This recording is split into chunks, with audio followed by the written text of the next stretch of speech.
Hello all, we are going to discuss about a beautiful problem. 10th level இந்த மாதிரி problem பார்த்தோட்டியுமே கொஞ்சம் காம்ப்ளெக்ஸாக first think பண்ண தோணும். But ரொம்ப கிளியராக நம்ம காமாக யோசிச்சோம் அப்படின்னா ப்ராப்ளம் ரொம்ப easy. The diagram below is a schematic diagram of household circuit. The house shown in the above diagram has 5 usable spaces where electrical connections are made. So வீட்டுக்குள்ளே போகிற வோல்டேஜ் என்ன கொடுத்துருக்காங்க அப்படின்னா மெயின் வோல்டேஜ் 220 கொடுத்துருக்காங்க.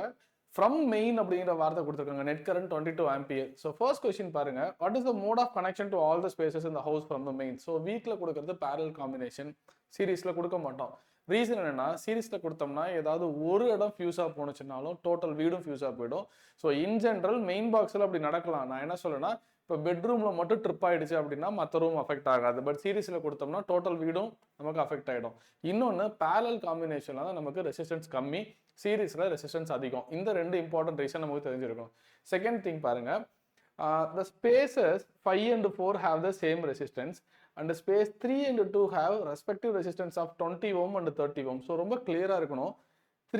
Space 3ங்கிறது அது living ரூமோ பெட்ரூமோ whatever it may be. Space 3ங்கிறது 20 ohm அண்ட் ஸ்பேஸ் 2ங்கிறது 30 ohm. ஸோ அவசரத்தில் 3 30 2 20 போட்டக்கூடாது. ஒரு தப்பு நடக்க சான்ஸ் இருக்காங்க. And space 1 has a resistance double that of space 5. What is the net resistance for space 5? So இந்த space 5 space 3 space 2 போது கொஞ்சம் குழப்பமா இருக்கும். பட் எப்பயுமே சமம் படிச்ச ஒட்டுமே given நம்ம எழுதிட்டோம் அப்படின்னா 50% நம்ம மைண்ட் கிளியர் ஆகிடும், ஒரு ஐடியா கிடைச்சிரும். ஸோ R1 இந்த ஸ்டேட்மெண்ட்டை பார்த்துக்கிறேன். ஸ்பேஸ் 1ல இருக்க ரெசிஸ்டன்ஸை நான் R1 எடுத்துக்கிறேன். R1 is equal to double that of space 5. R1 is equal to 2R5. So space 5ஓட ரெசிஸ்டன்ஸை நான் R5 எடுத்திருக்கேன். R2 கான்சியஸா இருக்கணும். R2 வந்துட்டு 30, R3 வந்துட்டு 20. ஸ்பேஸ் 3 ஓடது 20, ஸ்பேஸ் 2 ஓடது 30. Clear? Yes. R4 R5 equal first கொடுத்துருக்காங்க பாருங்க. The spaces 5 and 4 have the same resistance. நான் இந்த அன்னோனை Rன்னு வச்சுக்கிட்டேன். கிளியர்? ஸோ இங்க Rன்னு எடுத்துக்கலாம். அன்னோன் R இங்க R5க்கு பதிலாக இல்லை இங்க R5 R what ever it maybe. நான் இங்க Rன்னு யூஸ் பண்ணியிருக்கேன். ஸோ இந்த R5க்கு பதிலாக நான் Rன்னு எடுத்துக்கிட்டேன். கிளியர்? பட் புரிஞ்சிருக்கும், அதுக்காக தான் அந்த ஸ்டெப் எழுதுனேன். பக்கா.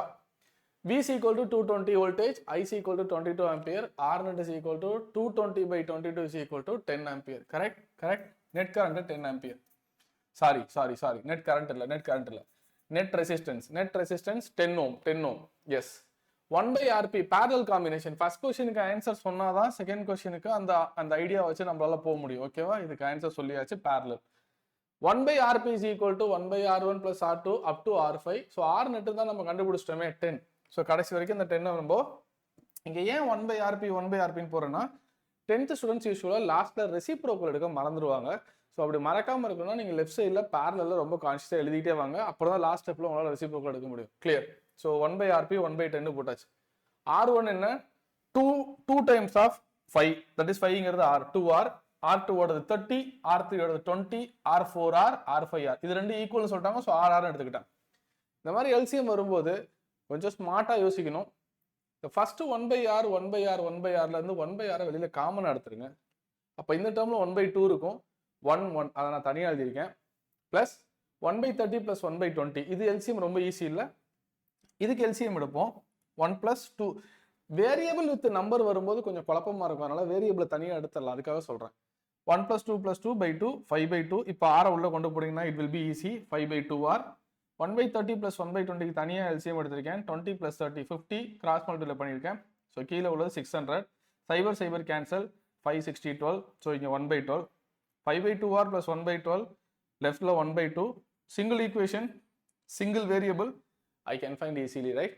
R is equal to 150 ohm. So கண்டுபிடிச்சாச்சு. R in the sense space 5. R5ம் 150 தான், R4ம் 150 தான். எஸ். செகண்ட் கொஸ்டினுக்கு ஆன்சர் பண்ணியாச்சு. Third question, what is the current in space 3? So R1 R2 R3 R4 R5. கரெக்டா? பேரல் காம்பினேஷன்ல யாரு சேமா இருப்பா? பொட்டன்ஷியல் டிஃபரன்ஸ் சேமா இருப்பாங்க. அப்போ இதுலயும் 220 வோல்டேஜ் தான் போகும், இதுலயும் 220 வோல்டேஜ் தான் போகும், R3லயும் 220 வோல்டேஜ் தான் போகும். So I3 is equal to V by R3. Current தான் கேட்டிருக்காங்க. I3 is equal to V by R3. So V 220 by R3 20. I3 is equal to 11 amps. Last question. What should be placed between the main connection and the rest of the house electrical appliances to save them from accidental high electric? So in general fuse அப்படின்னு நிறைய பேர் answer பண்ணுவாங்க.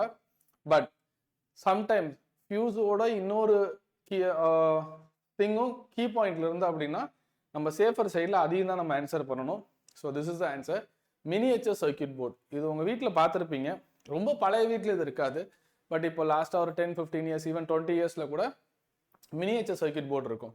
So இதுவும் நம்ம main பாக்ஸ்ல இருந்து ஆக்சுவலாக main பாக்ஸ்ல இருந்து எம்சிபி கொடுப்போம். மினியேச்சர் சர்க்யூட் போர்டு கொடுத்து தான் எம்சிபில இருந்து தான் வீட்டுக்குள்ள எடுப்போம். Clear? Yes. Thank you. Keep on வாட்சிங்.